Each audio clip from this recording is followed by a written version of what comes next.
Organisms जैसे कि bacteria, viruses, fungi या फिर पैरासाइट्स के वजह से हो जाते हैं। Infectious disease air, food, water, blood, sexual contact या फिर किसी भी टाइप के एनिमल के द्वारा स्प्रेड हो सकते हैं। इन्फेक्शियस डिजीज के एग्जाम्पल है tuberculosis, pneumonia, urinary tract infection, hepatitis, gonorrhoea and syphilis, malaria, HIV and opportunistic infections, viral infections जैसे कि सार्स एंड कोविड 2। इस चैप्टर के अंदर हमें इन सभी डिजीज के definitions, aetiopathogenesis, clinical manifestations, non pharmacological management and pharmacological management किस तरीके से किया जाता है, इसके बारे में डिटेल में पढ़ना है। इस वीडियो के अंदर हम ट्यूबरकुलोसिस के बारे में डिटेल में समझने वाले हैं। सबसे पहले हम ट्यूबरकुलोसिस के डेफिनेशन के बारे में डिटेल में समझ लेते हैं। Tuberculosis is a chronic infectious disease caused by Mycobacterium tuberculosis bacteria, which primarily damages the lungs but can involve any organ of the body। Tuberculosis एक टाइप का क्रोनिक इन्फेक्शियस डिजीज होता है और ये डिजीज माइकोबैक्टीरियम ट्यूबरकुलोसिस नाम के bacteria के वजह से हो जाता है। ट्यूबरकुलोसिस के वजह से हमारे जो लंग्स होते हैं वो डैमेज होना चालू हो जाते हैं और लंग्स के साथ साथ बॉडी के कई सारे ऐसे ऑर्गन्स भी होते हैं जो अफेक्ट हो जाते हैं एंड उनमें भी किसी न किसी टाइप का प्रॉब्लम होना चालू हो जाता है। सो ये तो था definition and introduction about tuberculosis. Hope आपको अच्छे तरीके से समझ गया होगा। नेक्स्ट हम इटियोपैथोजेनेसिस ऑफ ट्यूबरकुलोसिस के बारे में समझ लेते हैं, यानी कि ट्यूबरकुलोसिस किस वजह से होता है, इसके कॉजेस क्या हैं, इनके बारे में डिटेल में समझ लेते हैं। Tuberculosis is caused by Mycobacterium tuberculosis, which spreads through infected person's droplet and enters the lungs. After entering the lungs, the bacteria reach the alveoli and are swallowed by macrophages, but they survive and multiply inside these macrophages. The immune system of a person responds by forming a wall around the bacteria called a granuloma to stop their spread. If immunity is strong, the bacteria remain inside the granuloma. If immunity is weak, the granuloma break down, the bacteria multiply and spread, and this damage the lung tissue which leads to tuberculosis।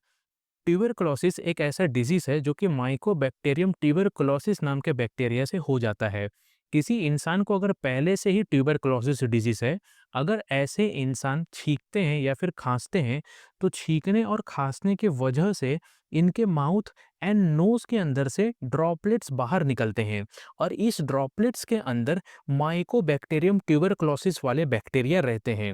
ये जो droplet है हवा में फैल जाते हैं और अगर कोई नॉर्मल पर्सन इस ड्रॉपलेट को कंज्यूम कर लेता है या फिर अगर किसी नॉर्मल पर्सन के बॉडी के अंदर ये ड्रॉपलेट माउथ एंड नोज के जरिए अंदर चले जाते हैं, तो इस ड्रॉपलेट के अंदर जो भी माइकोबैक्टीरियम ट्यूबरकुलोसिस बैक्टीरिया है, ये बैक्टीरिया माउथ एंड नोज के जरिए लंग्स के अंदर चले जाता है और लंग्स के अंदर जाने के बाद एल्वियोलाई के अंदर एंटर कर देता है। अब हमारे बॉडी के अंदर एक मैक्रोफेज नाम के सेल होते हैं। इस सेल का मेन काम होता है किसी भी टाइप के बैक्टीरिया को ख़त्म करना, उनको डैमेज करना एंड हमारे बॉडी को प्रोटेक्ट करना किसी भी टाइप के इन्फेक्शन से।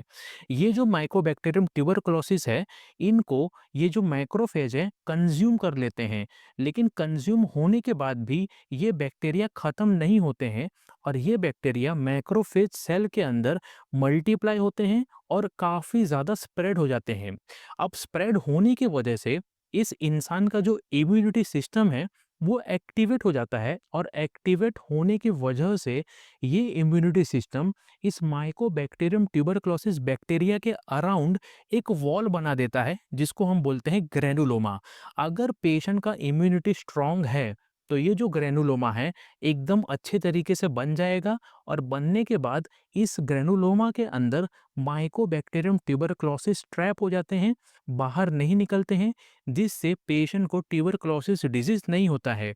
लेकिन अगर इस पेशेंट का इम्यूनिटी सिस्टम काफ़ी वीक है तो ये जो ग्रेनुलोमा है ये ब्रेक हो जाएगा। ब्रेक होने की वजह से जो भी बैक्टीरिया या माइकोबैक्टीरियम ट्यूबरकुलोसिस बैक्टीरिया है वो बाहर निकलते हैं और पूरे लंग्स के अंदर स्प्रेड हो जाएंगे और स्प्रेड होने की वजह से पेशेंट को ट्यूबरकुलोसिस डिजीज हो जाता है। सो ये तो था इटियोपैथोजेनेसिस ऑफ ट्यूबरकुलोसिस। होप आपको अच्छे तरीके से समझ गया होगा। नेक्स्ट हम क्लिनिकल मैनिफेस्टेशन ऑफ ट्यूबरकुलोसिस के बारे में समझ लेते हैं, यानी कि इस डिजीज के साइंस एंड सिम्टम्स क्या हैं, इनके बारे में डिटेल में समझ लेते हैं। The main clinical manifestation of tuberculosis include persistent cough lasting more than 2 to 3 weeks, sometimes with blood in sputum. Other symptoms include fever with evening rise of temperature, night sweats, weight loss, loss of appetite, fatigue, and chest pain. In some cases, breathlessness may occur. In severe cases, tuberculosis can cause lymph node swelling and bone pain. जिस patient को tuberculosis disease हो जाता है, ऐसे patient को persistent कफ होने लगता है और ये कफ 2 या फिर 3 वीक से भी ज़्यादा चालू रहता है। इसी के साथ साथ जब ट्यूबरकुलोसिस वाले पेशेंट खांसते हैं, तो खांसने के दौरान जो कफ बाहर निकलता है या जो स्पूटम बाहर निकलता है, इस स्पूटम के अंदर ब्लड भी हमें दिखाई देता है। इसी के साथ साथ पेशेंट को काफ़ी ज़्यादा फीवर होता है और ये फीवर रात के समय या फिर इवनिंग के टाइम पे काफ़ी ज़्यादा इंक्रीज हो जाता है। काफ़ी सारे पेशेंट ऐसे भी होते हैं जिनको नाइट स्वेट्स होने लगता है, यानी कि पेशेंट को रात के समय काफ़ी ज़्यादा पसीना होने लगता है। ऐसे पेशेंट का जो वेट है वो लॉस होने लगता है, जो एपेटाइट है वो भी काफ़ी लॉस हो जाता है, पेशेंट को फटीग महसूस होता है और पेशेंट को चेस्ट में काफ़ी पेन रहने लगता है। इसी के साथ साथ काफ़ी सारे पेशेंट ऐसे भी होते हैं जिनको ब्रेथलेसनेस हो जाता है, यानी कि सांस लेने में काफ़ी ज़्यादा प्रॉब्लम्स फेस करते हैं।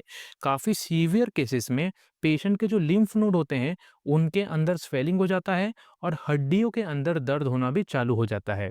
सो ये तो था क्लिनिकल मैनिफेस्टेशन, यानी कि science and symptoms of tuberculosis.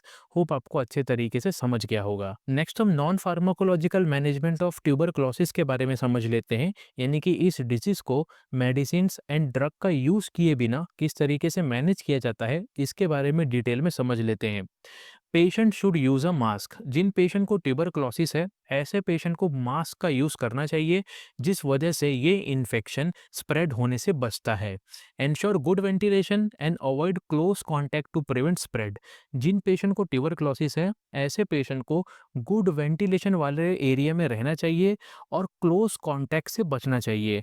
अगर ऐसे पेशेंट किसी इंसान के क्लोज कॉन्टैक्ट में आते हैं, तो उस इंसान को भी ट्यूबरकुलोसिस होने के चांसेस रहते हैं। Good cough hygiene should be followed by the patient. जिन पेशेंट को ट्यूबरकुलोसिस है, ऐसे पेशेंट को गुड कफ हाइजीन मेंटेन करके रहना चाहिए।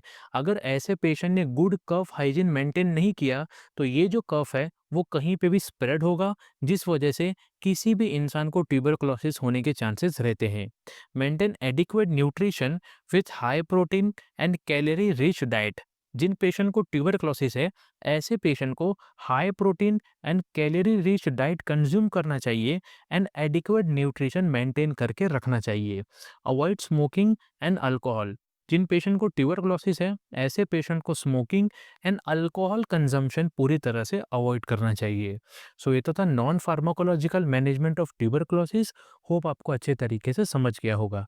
नेक्स्ट हम फार्माकोलॉजिकल मैनेजमेंट ऑफ ट्यूबरकुलोसिस के बारे में समझ लेते हैं, यानी कि इस डिजीज को मेडिसिन्स एंड ड्रग का यूज करके किस तरीके से मैनेज किया जाता है, इसके बारे में डिटेल में समझ लेते हैं।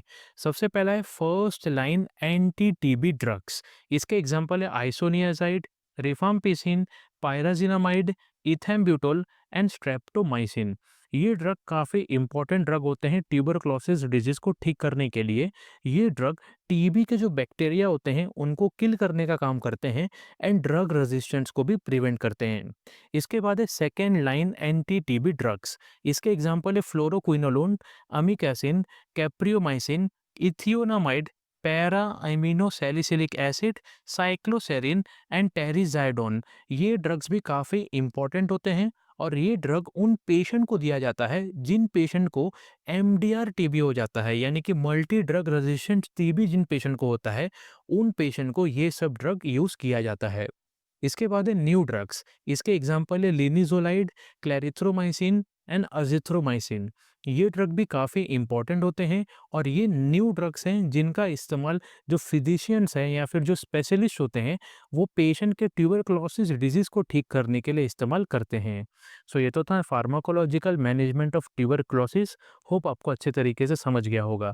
सो यहाँ पर ट्यूबरकुलोसिस चैप्टर अच्छे तरीके से ख़त्म होता है।